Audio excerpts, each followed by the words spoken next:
I guess they figure they got to start taking some chances. Here's a big one in this third quarter as he'll go for it on fourth down. They're going on fourth down. It's Wilson. And my goodness, this is incomplete. Pete Carroll rolled the dice, but it didn't work out. And the Broncos will take over on downs. With that incompletion, you know, Charles, one of the big storylines in the final few weeks of the season lies in the AFC South. Tennessee and Houston battling back and forth. Houston won round 1, week 15, a victory in Nashville. But which of those two teams do you think has the potential to go deeper in the playoffs?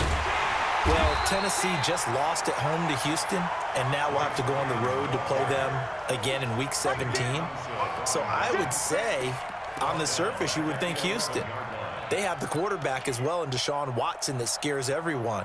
But I'm picking Tennessee as a team that could go deeper because of their defense. That's really a top 5 defense on any given Sunday. Their ability to rush the passer, their ability to play the ball in the air. I like that Tennessee team, and I think Ryan Tannehill, the switch to him at quarterback has really energized that club. Just a yard there, so it brings up a tough 3rd and 12. I know the scouting report on him is that he doesn't possess the eye discipline to be an elite linebacker, and what that means is his ability to read, react, and make a play. But on that one, he looked like one of those guys.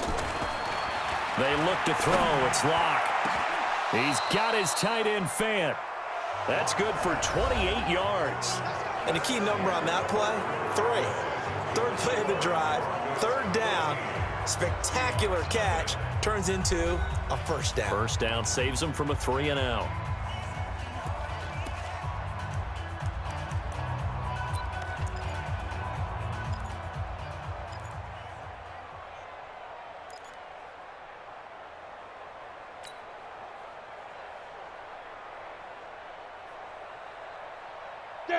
So from the 39 now, they'll come up on a 1st and 10.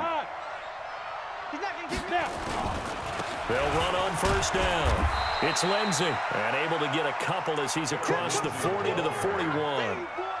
Offensively with the lead, you want to run the ball, keep the clock going, but you also want to still kind of be in attack mode too, right? So how do you do that and not come back on your heels? Yeah, think about all the practices we've watched where they have that tempo period to go over things just like this, where they describe the scenario, tell you what they're looking for, and make sure that they're still attacking, yet at the same time not going so fast as to leave too much time on the clock. And he's going to have to protect the football and take his lumps here at this stage of the game as they stop him behind the line.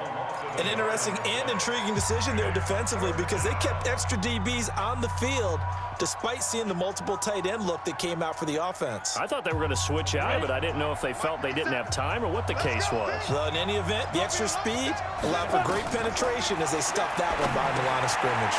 Screen pass to Lindsey. And he'll only get this to the 47. He needed a few more yards to pick up the first. 8 yards on the screen there, not enough. And it'll be 4th down. The Broncos send out their punter now as he'll kick it away. And a fake here. Direct snap to the up man. And nowhere to go. He's going to be stopped behind the line. A little trickeration there, but it doesn't fool him. And the Seahawks, they'll get the football back in outstanding field position.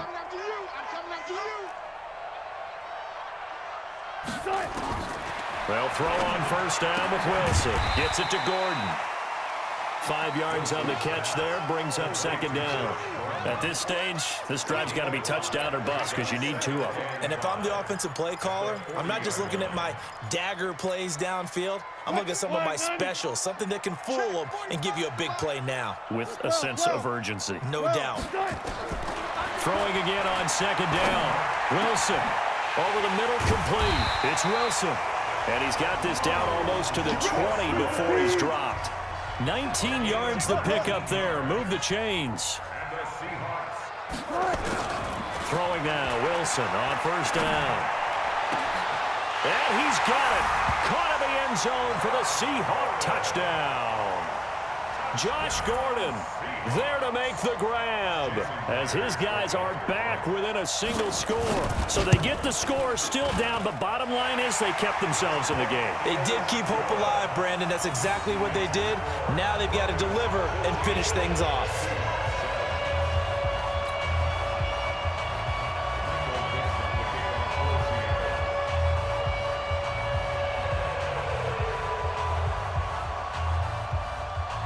this game back within a touchdown now as the kickoff's away. This is taken at his 4.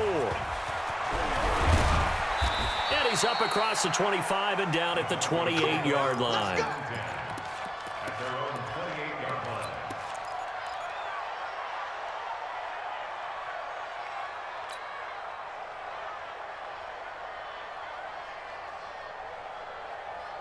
The Broncos onto the field, ready to start their next drive. They've been asleep for a little while on this side of the football, Charles, and the score is just a one-score game now. Haven't had any points this half. What gives? Let's go old school here. All right, let's get back to the basics. Get back to running the football, high percentage throws. Find the guys that eat pressure and make plays for you and make sure they touch it.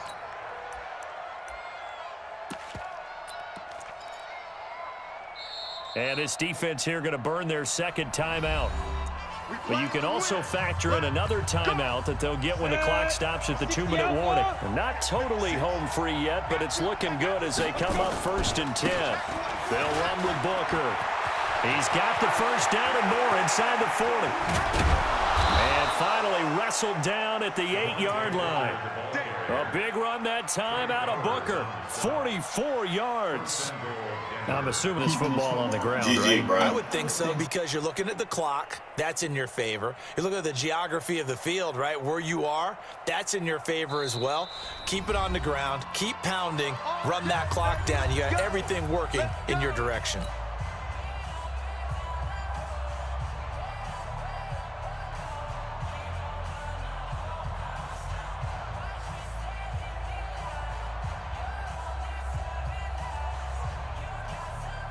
So 1st and goal, 6 points here would go a long way toward wrapping this one up. They'll try and run with Booker. And they'll be driven back here, losing yardage to the 10-yard line. We've got a one-score game with inside of 2 minutes remaining.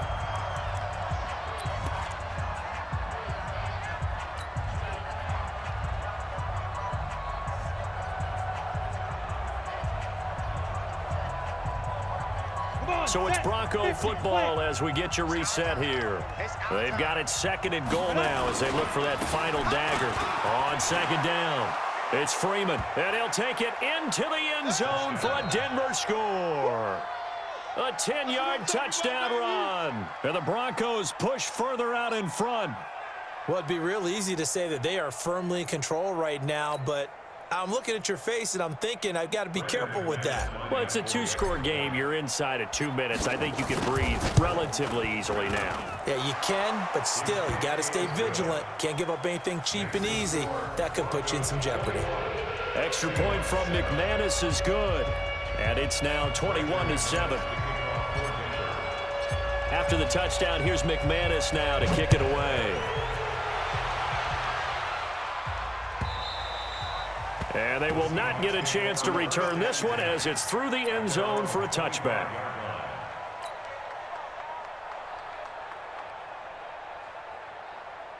Coming to the line here to begin their next drive, the Seahawks offense. And for them, a touchdown their last go-around. Obviously, they'll be hoping to do that again. And when you start plotting for this drive, when you start thinking to yourself, okay, what are we going to do? You don't go away from what you did before because that worked, but you have to be prepared for wrinkles and counters because you know they'll make some adjustments.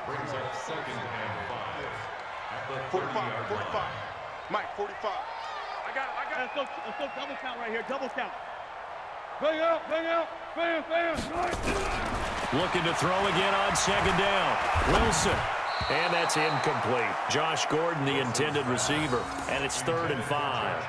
Okay, I'm not quite sure how to judge that one. Maybe he didn't have enough legs underneath him. Mechanics might have been off. Maybe some fatigue. That one came up short. Yeah, 4th quarter. Maybe you do start to watch as the arm there, the legs still nowhere to escape, and he goes down.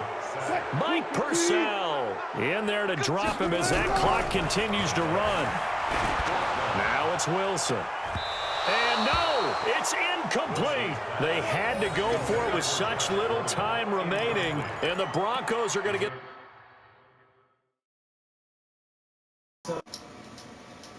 Good game. Get up out of here.